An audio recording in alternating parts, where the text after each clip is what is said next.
युक्तः कर्मफलं त्यक्त्वा शान्तिमाप्नोति नैष्ठिकीम् अयुक्तः कर्मकारेण फले सक्तो निबध्यते। इसी के ऊपर हम कल समय पर चर्चा करते रहे और अभी भी इसका पूरा तत्व हम निकाल नहीं पाए, इसलिए इसको हम उसके आगे वहीं से ले रहे कि कर्म योगी जो है वो कर्मों के फल का त्याग करके भगवत प्राप्ति रूप शांति को पा लेता है।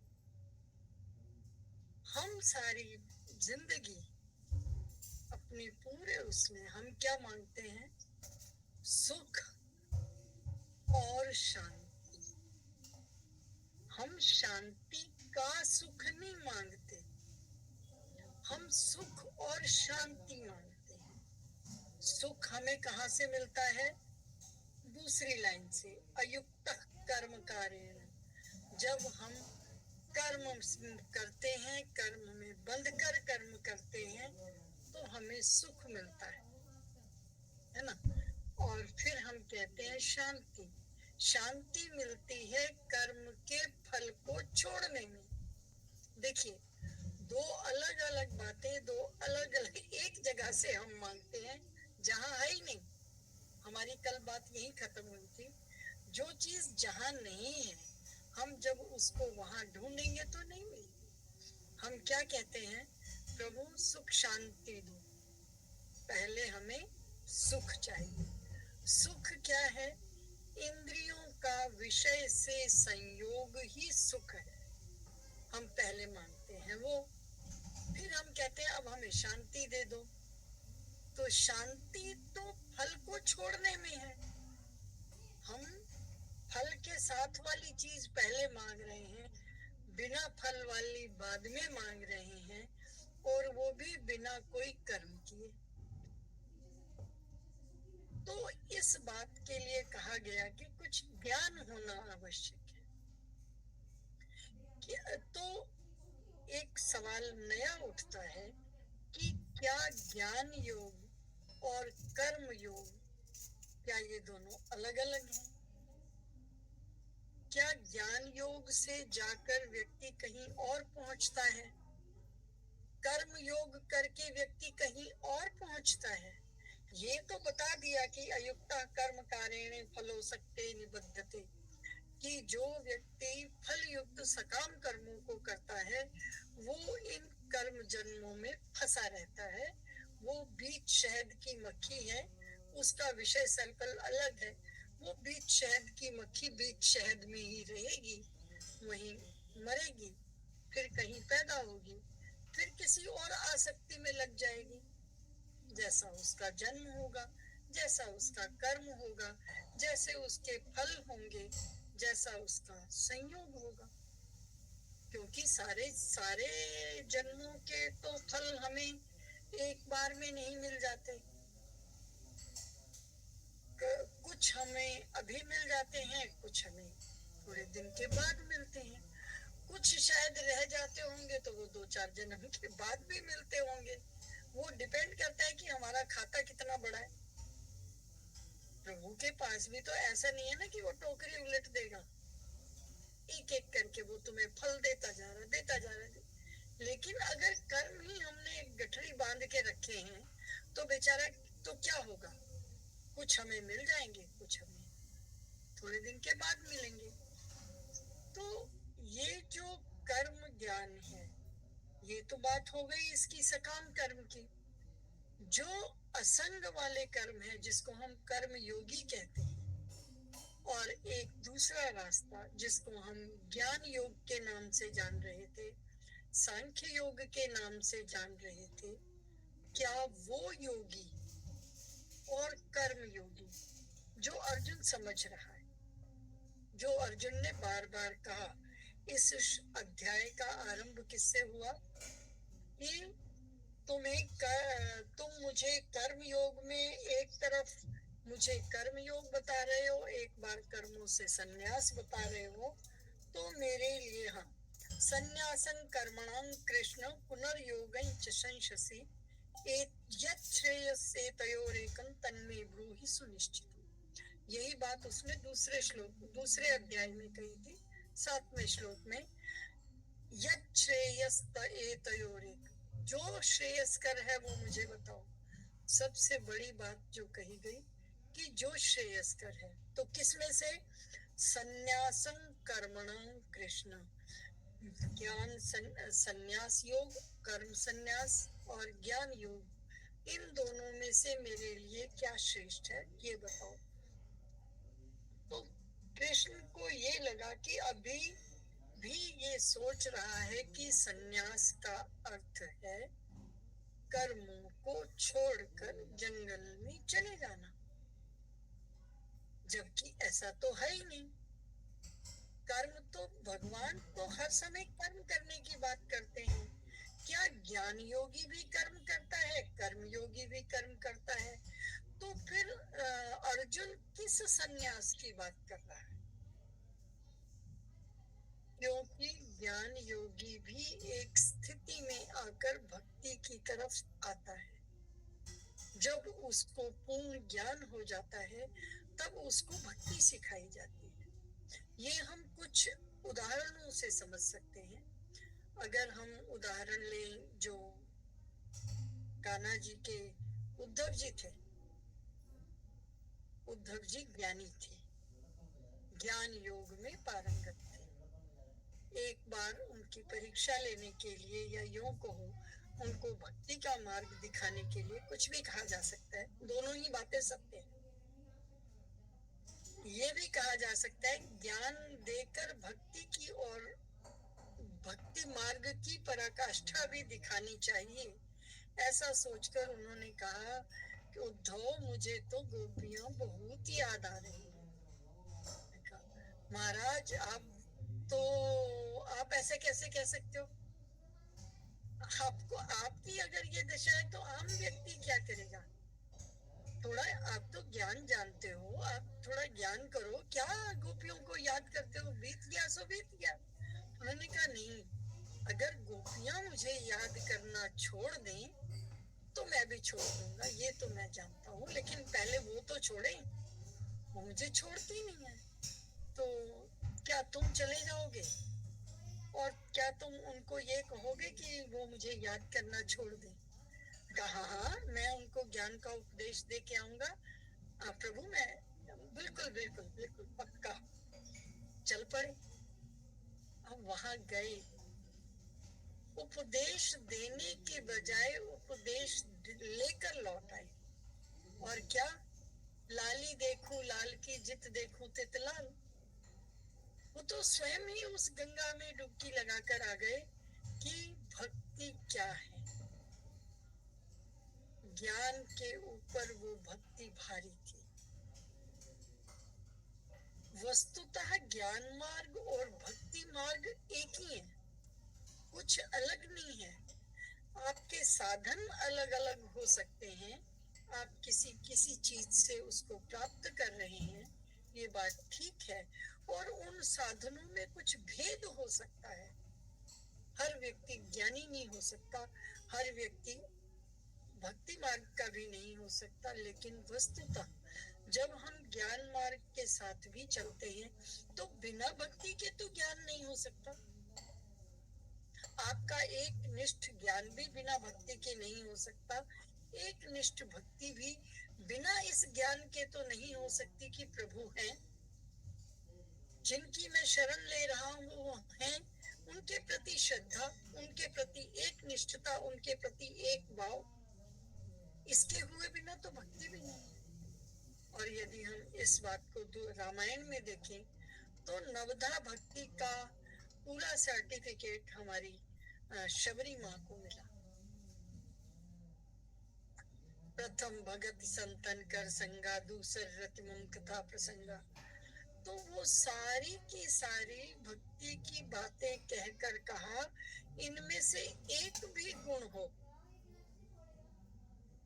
तो मैं मिलता हूँ। माँ, आपके पास तो 9 के 9 गुण हैं। आप भक्ति की मूर्ति हो, पराकाष्ठा हो। और फिर शबरी ने प्राण कैसे छोड़े? योग से। योग बल से ब्रह्मरंध्र से प्राण छोड़े। अब उन्होंने सारी जिंदगी योग तो नहीं किया था, तो इसका अर्थ क्या है? इसका अर्थ ये है, कोई ज्ञान मार्गी हो, कोई भक्ति मार्गी हो, पहुंचेगा कहाँ? आपका लक्ष्य एक है, आप एक ही लक्ष्य पर पहुंचने वाले हैं। और यदि इन दोनों का संग्रह देखना हो तो महाराज हनुमान जी में देखिए। हनुमान जी ज्ञानी नाम अग्रगण्य, ज्ञानियों में अग्रगण्य कौन? हनुमान जी महाराज। और अब वो भक्ति की तरफ जब मुड़ने लगे तो कब से मुड़े? जब से राम जी से परिचय हुआ। सीता मैया को भक्ति का अवतार माना जाता है और उन्होंने भक्ति से परिचय करने के लिए उन्हें भेजा।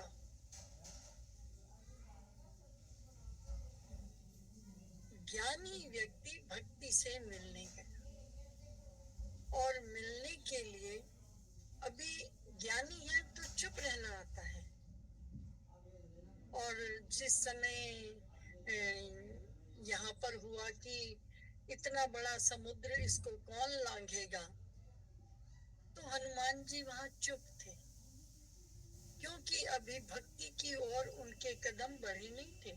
जबकि आनंद की बात यह है कि हनुमान जी को पहले ही राम जी ने अंगूठी दे दी थी, क्योंकि वो जानते थे कि भक्ति के पास मैं इनको भेज रहा हूँ, यही जाएंगे। ये कोई जामवंत जी की ये बात करने का समय नहीं था कि कौन जाएगा, अंगद कहे जाऊं मैं पर। तो यहाँ पर प्रत्येक व्यक्ति के लक्ष्य और लक्ष्य से भटकने, लक्ष्य पर अटकने या लक्ष्य की ओर देखने की स्थिति बताई है। ये जो किष्किंधा कांड का आखिरी श्लोक है, ये इसी बात को बताता है। वो कहता है, अंगद जैसे, मतलब एक हनुमान जी जैसे लोग होते हैं जो पूर्ण ज्ञान के साथ हैं और उनको ये पता भी है कि मुझे राम ने स्वीकार कर लिया है कि भक्ति मेरे को मिलेगी, तभी तो उनको अंगूठी दे दी, इतने सारे बंदरों को भेजा, अंगूठी एक को दी थी। हनुमान राम जी को पता था। यहाँ से राम जी का भगवानत्व पता चलता है, उन्हें पता है, क्योंकि ये सब कुछ होना ही है, केवल लीला हो रही है, उस लीला में सबको ढूंढने भेज दिया और अंगूठी दी जिनको भक्ति के पास भेजना है। वहां अंगद भी थे, वहां बहुत सारे और भी बानर थे। तो जामवंत जी कह रहे हैं कि इतना विशाल समुद्र है, कौन जाएगा? तो अंगद उनमें ऐसे व्यक्ति थे जो जा सकते थे, लेकिन हर व्यक्ति अपने लक्ष्य के प्रति समर्पित नहीं होता। तो अंगद ने क्या कहा?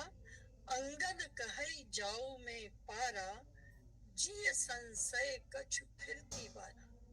मैं चला तो जाऊंगा, लेकिन शायद मैं वापस ना आ पाऊं। तो जब भाई वापस नहीं आओगे तो जाओगे क्या करने? क्यों नहीं आ पाओगे? ऐसे भी व्यक्ति होते हैं कि वो प्रथमता किसी कार्य को कर नहीं पाते, जब, और वही अंगद बाद में तो मजा में चले गए। जब प्रभु ने दोबारा भेजने की बात कही तो अंगद जी को भेजा, और अंगद जी ने तब तो नहीं कहा कि मैं नहीं आ सकता। क्यों? क्योंकि तब उन्हें पता चल गया था कि हनुमान जी ऐसे गए और ऐसे आए। जब तक वो कार्य कोई और ना कर ले, हर कोई व्यक्ति प्रथमता वो कार्य नहीं कर पाता। ये था अंगद जी का, और हनुमान जी का तो फिक्स था। और उनके लिए जामवंत जी ने कहा कि का चुप साधी रहो बलवान। तुम इतने बलवान हो, तुमने अंगद को, राम राम, तुमने सुग्रीव को राज्य दिया, हनुमान जी से सुग्रीव जी मिले मित्रता की तो उन्हें क्या मिला? राज्य मिला। जब भक्ति मिलनी थी तो राम जी के पास आ गए, और राम जी ने उन्हें भक्ति से मिलवाया कि ज्ञान तुम पे बहुत है, बलवान भी बहुत हो, भक्ति नहीं है, चलो भक्ति से मिलकर आ। तो वो भक्ति से मिलने लंका गए, क्योंकि भक्ति उस समय वहां थी नहीं, राम जी से दूर थी, तो भक्ति से मिलने वहां गए। और वहां जाने के बाद इस चुप्पी को उन्होंने तोड़ा है विभीषण जी से मिलकर। राम राम ते सुमिरन की उन्होंने कहा कि अरे आपको देखकर तो मुझे बड़ी प्रीति हो रही है, आप जरूर कोई राम जी के वो हैं, दूत हैं, कुछ हैं। तो उन्होंने कहा हाँ। उन्होंने कहा ठीक है, एक काम करते हैं, माता जी तुम्हारे पास है, पिताजी मेरे पास है, दोनों एक दूसरे को मिलाते हैं। और पहली बार हनुमान जी ने सीता जी के विषय में बात की। भक्ति की पहले बात की जाती कि मुझे भक्ति के पास जाना है, ऐसी इच्छा उन्होंने विभीषण जी से प्रकट की। तब उनको भक्ति के दर्शन हुए, तब वो भक्ति के पास पहुंचे। और भक्ति को प्राप्त करने के लिए मार्ग में उनकी सहायिका कौन बनी? जिसने कहा सपने बानर लंका जारी, जातु धान सेना सब। ये भक्ति से मिलने की बातें, और तब जाकर हनुमान जी पूरे होते हैं। ज्ञान और भक्ति का संयोग। और कहीं भी ज्ञान और भक्ति को मिलाने का प्रयास नहीं किया। तो ज्ञान और भक्ति दोनों एक ही जगह पर पहुंचते हैं, इसलिए अलग करने की कोई जरूरत भी नहीं थी। इन दोनों के माध्यम से उन्होंने शाश्वत शांतिम नैष्ठिकीम आपनोति, जो यहाँ शब्द कहा गया, वहां पहुंचने का प्रयास है। शांतिम आपनोति नैष्ठिकीम, 12वां श्लोक, कि उस शांति कहाँ है? सच्चिदानंद घन के पास। और हम मांगते हैं सुख और शांति। हम एक तरफ सकाम कर्म की बात मांगते हैं, एक तरफ ज्ञान और भक्ति की बात मांगते हैं।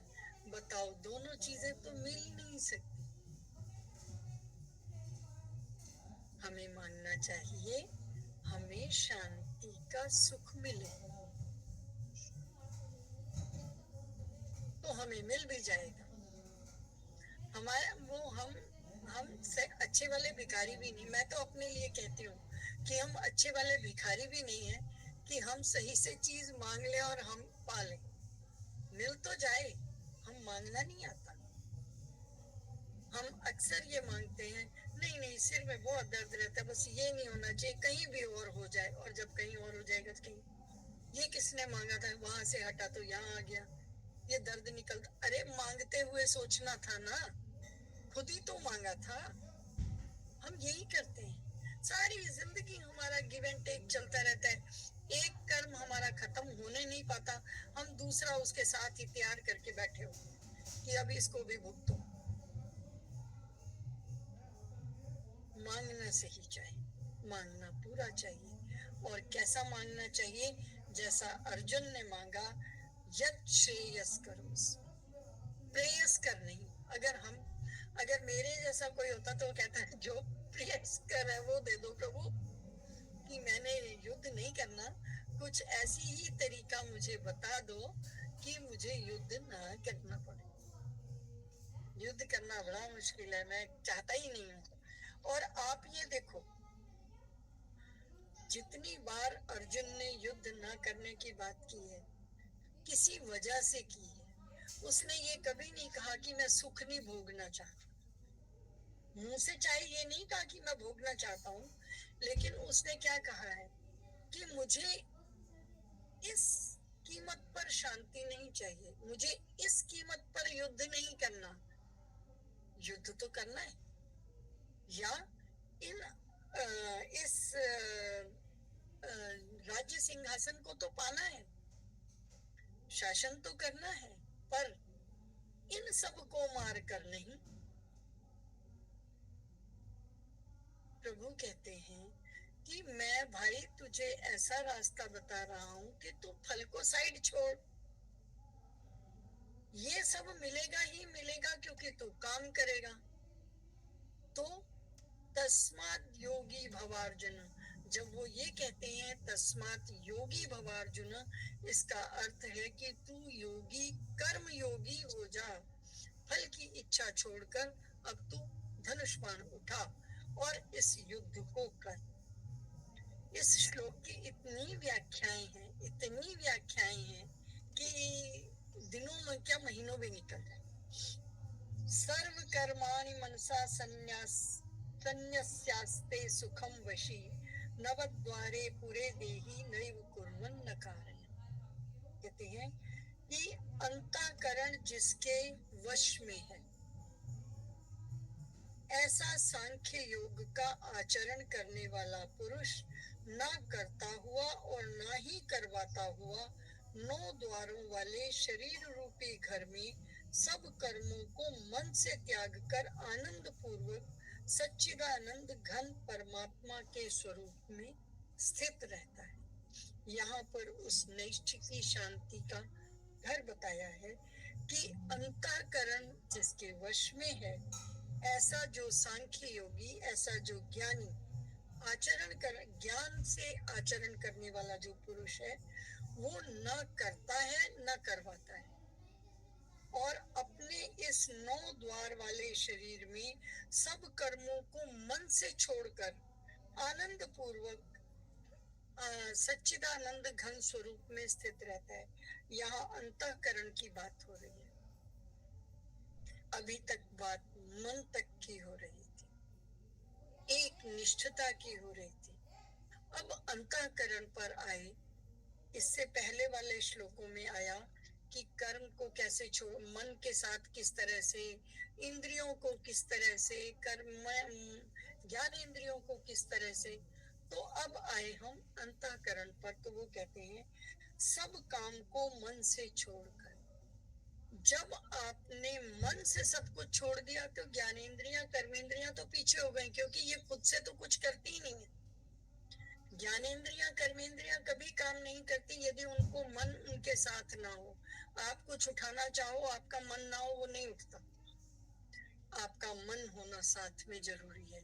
और मन, जब आप मन से सब कुछ त्याग देते हैं तो आप अंतःकरण की ओर बढ़ते हैं, और उस अंतःकरण में जो सांख्य योगी है, अर्थात जो ज्ञान मार्ग का उपासक है, वो ऐसा ना करने वाला आचरण, यानी ना तो कुछ करता है ना ही करवाता है। ये स्थिति कैसे आ गई? ना कुछ करता है ना कुछ करवाता है। हम सभी कुछ ना कुछ काम करते हैं, कहीं ना कहीं काम करते हैं, किसी का स्वयं का व्यापार है, सब कुछ है। और एक जगह हम और आते हैं, इस महिला मंडल में। ये सहारनपुर मंडल क्या है, नाम मैं भूल गई पूरा। हम इस मंडल में आते हैं, इस मंडल में हम सभी को कुछ ना कुछ सेवा मिलती है। हम वही हैं, काम भी हम वही करते हैं जो इस मंडल में करते हैं, लेकिन काम करने के भाव में अंतर है। कैसे? हम जब अपनी फैक्ट्री, अपनी दुकान, अपने उसमें काम करते हैं तो हमारे में मालिक का भाव होता है, और हम वहां पर रिस्पॉन्सिबिलिटी वहां भी यही है कि तनख्वाह देना, आने वाली इनकम को गिनना, जिसको देना है समय से देना, उसका हिसाब रखना। फिर जिस विषय का हमारा व्यापार है, उस विषय का जितनी आपकी कमिंग है, आउटगोइंग है, उसका हिसाब रखना माल के हिसाब से। कितनी आपको लेबर लगानी है उसका हिसाब रख लो। और मंडल में भी हम यही काम करते हैं, लेकिन यहाँ हमारा काम नहीं है। हम यहाँ मालिक समझ के नहीं करते, काम हम वही करते हैं। हम मालिक नहीं समझते, हम कहते हैं नहीं, यहाँ हम सेवा भाव को देने आए, हम यहाँ सेवा करने आए हैं। वही काम आपका, जो काम आप अपने फैक्ट्री में मालिक के तौर पर कर रहे थे, उन्हीं कामों को यहाँ पर आप सेवा के रूप में लेते हैं और ये काम सारे करते हैं, लेकिन मालिक पने का भाव यहाँ नहीं आता, क्योंकि इस मंडल में कोई मालिक है ही नहीं। ये ट्रस्ट है, एक तरह का ट्रस्ट है ना। उस ट्रस्ट में प्रत्येक व्यक्ति अपनी सामर्थ्य अनुसार, अपने ज्ञान अनुसार, अपने कर्मानुसार सेवा दे रहा है। ना वो कुछ कर रहा है ना करवा रहा है। तुमने अपना काम कराया नहीं, तुमने अपना काम किया नहीं, मैं और मेरा यहाँ बिल्कुल समाप्त है। तो हम कर्म योगी हो सकते हैं प्रत्येक कार्य को प्रभु के ट्रस्टी की तरह सेवा लेकर। मान लें कि ये सारे कर्म जितने भी अब इस दुनिया में जितने भी कर्म हो रहे हैं और आप उसी ट्रस्ट में हैं, उस ट्रस्ट में प्रभु ने आपको ज्ञान, कर्म, आपकी योग्यता, आपकी क्षमता, सामर्थ्य के मुताबिक जो जो सेवा दी आप करते जाओ। फिर न कुर्वन् न कारयन्, न आप कर रहे हो न करवा रहे हो, सेवा भाव है। उस सेवा भाव से यदि आप कार्य करते हो तो आप क्या हो गए? कर्मयोगी हो गए। बस यही करने की जरूरत है। इसके बाद तो शांति मापनोति नैष्ठिकी, फिर तो परमात्मा की प्राप्ति है ही। आते आते आते आते कितना आसान हो गया है ना, लेकिन 5 अध्याय निकल गए। तो वो ये कहते हैं कि उस परमात्मा में स्थित होने के लिए आपको न कुर्वन् न कारयन् की स्थिति में आना होगा। और ये शरीर कैसा है जिसमें ये अंतःकरण इस प्रकार बैठा है, इस चीज को हम ऐसे समझ सकते हैं कि जब हम एक जैसे मान लो किसी व्यक्ति की 100, 200, 400 फैक्ट्री है, ठीक है, और वो कभी किसी फैक्ट्री में आए, वहां का एक एम्प्लॉई वहां तक पहुंचे और उसने देखा मालिक आया, वो दौड़ पड़ा उसकी तरफ। सिक्योरिटी गार्ड ने रोका, उसने रोकने नहीं दिया, आगे चला गया। आगे जाके कहते हैं उसने ड्रेस पहनी हुई थी, तो उसने सोच लिया कि हाँ ये मेरा ही मुलाजिम है, मेरा ही कार्य करता है, मेरी ही फैक्ट्री में काम करने वाला कोई है। तो उसने कहा हाँ बोलो। तो उसने कहा कि मेरी इस बार तनख्वाह कम बनी है, आप यहाँ के मालिक को, मैंने आपको बताया। तो मालिक क्या जवाब देगा? देखो भाई, मैंने तो तुम्हारी इस वर्दी से, इस ये जो आपने पहना है, इससे ये तो पहचान लिया कि आप यहाँ काम करते हो, और वो मेरी है ये भी मैं जानता हूँ, लेकिन आप क्या काम करते हो ये तो मैं नहीं जानता। आपको कितनी तनख्वाह पर यहाँ रखा है मैं ये भी नहीं जानता। मालिक वही है, इस फैक्ट्री का मालिक वही है, लेकिन वो जानता नहीं है कितनी तनख्वाह देता है उसको। वो ये भी नहीं जानता कि ये मेरे अंडर काम करता है। वो तो उस वेशभूषा से उसने पहचाना कि हाँ है तो ये मेरा ही। और अब वो कहता है कि ऐसा है, तुम जाओ और जहां तुम खड़े हो वहीं आसपास देखो, आपको इस सवाल का जवाब मिल जाएगा। मैं तो कुछ जानता ही नहीं, मैं तो कुछ नहीं करता। उसने क्या किया है? उसने एक सिस्टम डेवलप किया है, और उस सिस्टम को डेवलप करने के बाद वो कहता है कि अब मुझे कुछ याद नहीं है, अब मैं इसके बारे में कुछ जानता नहीं हूँ। इसी प्रकार परमात्मा ने ये सृष्टि बनाई, हम सबको हमारे कर्मों के अनुसार गढ़ा, घड़ने के बाद हम अपने अपने कर्मों का फल पाते, भोगते और समझते जा रहे हैं। प्रभु ना तो इसमें कुछ कर रहे हैं, ना इसमें कुछ करवा रहे हैं। वो अपनी शांतता से बैठे हैं और उन्होंने ये नवद्वारे पुरे देही, हर किसी के अंदर भी बैठा है, फैक्ट्री उसी की है, लेकिन वो ये कहते हैं कि मैंने सिस्टम बना दिया, इसके बाद मुझे कुछ नहीं पता। उसके बाद तुम अपने अंदर झांकना, अंदर तुम्हें मैं मिल जाऊंगा, लेकिन तुम ये सोचो बाहर से आके मुझे तुम ये कहो कि प्रभु तेरी बनाई सृष्टि में मैं दुखी क्यों, तो कहते मुझे नहीं पता, मैंने तुम्हें बनाया, सृष्टि में भेजा, ये तो तुम्हारी वेशभूषा बता रही है, तुम्हारे कर्म क्या है ये मुझे नहीं पता।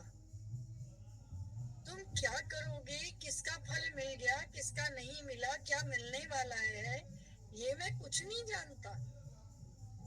सिस्टम से तुम्हें सब कुछ मिलेगा, लेकिन मैं किसी भी बात का इंडिविजुअली नहीं कुछ बता सकता।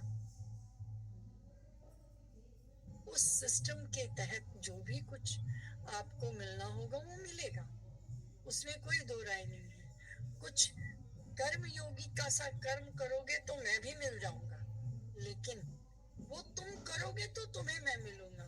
मैं यहाँ नहीं बता सकता कि तुम्हें क्यों नहीं मिला, क्योंकि उस सिस्टम का अब तुम हिस्सा। तो कहते हैं नवद्वारे पुरे देही, इस देह के 9 द्वार हैं, 9 द्वारों वाली इस देह में, इस पुर में, इस स्थान में 9 द्वार हैं, जिसके 9 द्वार कौन से हैं? 2 आंख, 2 कान, 2 नासिका, 1 मुख और 2 2 4 6 1 7, 1 गुदा द्वार, 1 लिंग द्वार, 1 मूत्र, 1 पॉटी, इन 2 के त्यागने का स्थान, ये 9 द्वार कहे गए। वस्तुतः क्या 9 द्वार होते हैं? नहीं, 10 होते हैं, रादर 11 होते हैं। 10वां द्वार होता है हमारी नाभि, जिससे हम माँ के पेट में रहकर अनाज प्राप्त करते हैं, अपनी बढ़ोतरी करते हैं, हम बड़े होते हैं। और इस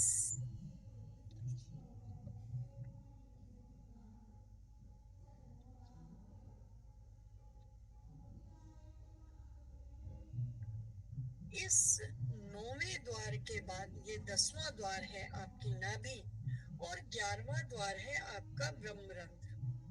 आपने देखा होगा जब बच्चा होता है तो यहाँ पर एक ऐसे ऐसे ऐसे ऐसे धौकनी सी धड़कती है,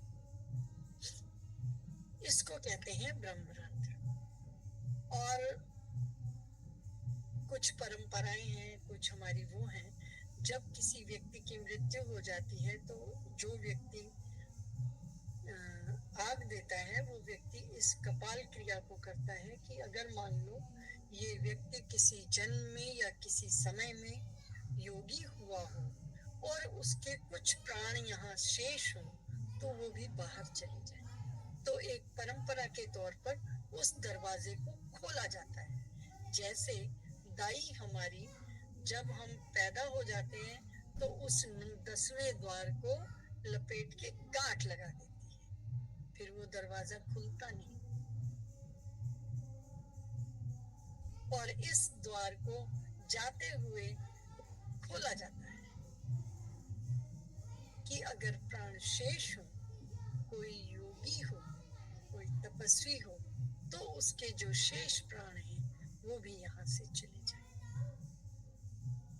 इसे आप परंपरा का निर्वाह करें, या हम ये कहते हैं कि घर पूरा खोल दो, कहीं रुकावट नहीं होनी चाहिए। तो नवद्वारे पूरे देही, इस देह का ये एक संसाधन है जिस द्वार को भी खोलना होता है, जो हमारा कपाल क्रिया के द्वारा होता है। तो खैर ये एक दूसरी बात हुई, लेकिन नवद्वारे पूरे देही नैव कुर्वन् न कार्यन्, इस 9 द्वार वाले देह में, इस पुरी में, यहाँ 10वां और 11वां द्वार क्यों नहीं कहा गया? 9 ही द्वार क्यों कहे गए? क्योंकि 10 जो ये वाला द्वार है ब्रह्मरंध्र का, ये खाली ऋषियों मुनियों को जिन्होंने अपने प्राण को ऊपर उठा लिया है उन्हीं के पास होता है, और उसे अंतिम समय में ही खोला जाता है। और जो योगी लोग होते हैं उनका तो खुला ही होता है, जिसको हम दूसरे शब्दों में कुंडलनी जागरण भी कहते हैं।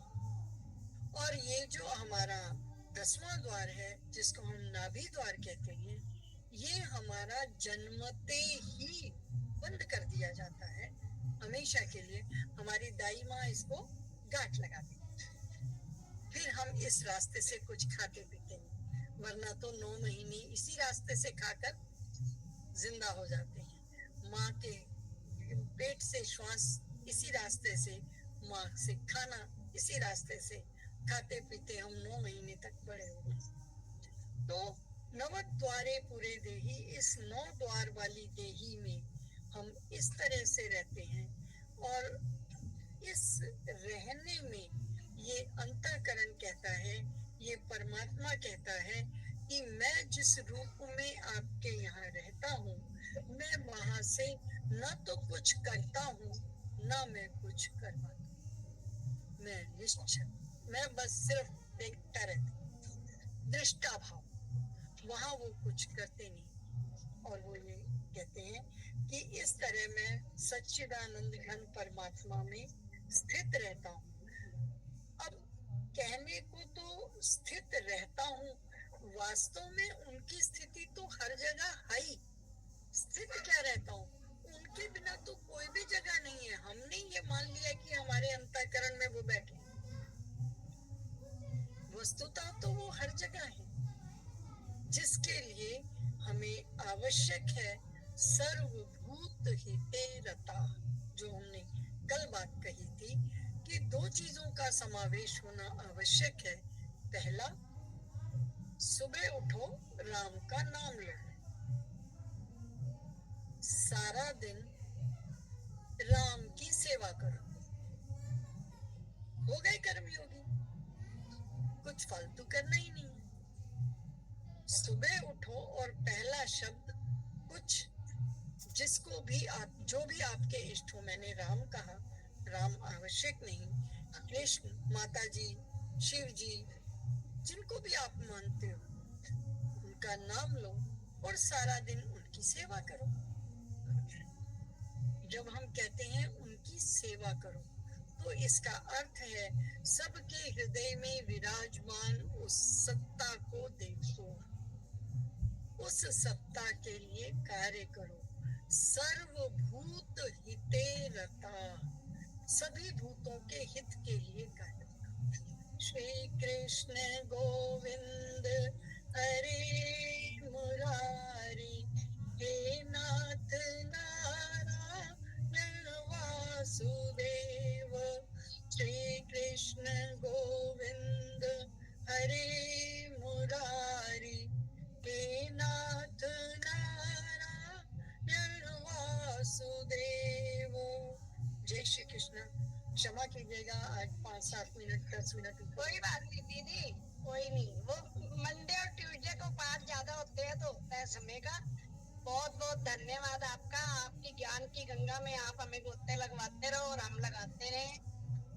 समय का हमें भी नहीं पता चलता, हम भी तब देखते हैं जब नहीं, वो मेरे इसकी ना चार्जिंग कम हो रही थी, मैंने बाद में लगाई, वो अंधेरा था, मुझे दिखाई नहीं। कोई बात नहीं, बहुत बहुत धन्यवाद दीदी। भाभी आपने वो ऐप भेजी थी? भाभी आज मेरी सेवा दे देना आप किसी को, मुझे भी जाना है कहीं, जा रही हूँ। मेरी और आलम की सेवा आप किसी को दे देना भाभी। जी हाँ जी, हाँ जी जी, ओके। बहुत बहुत धन्यवाद दीदी आपका। अब हम सुंदर कांड में प्रवेश करते हैं स्नेह लता जी के साथ। भाभी वो लिंक भेज दिया था आपने?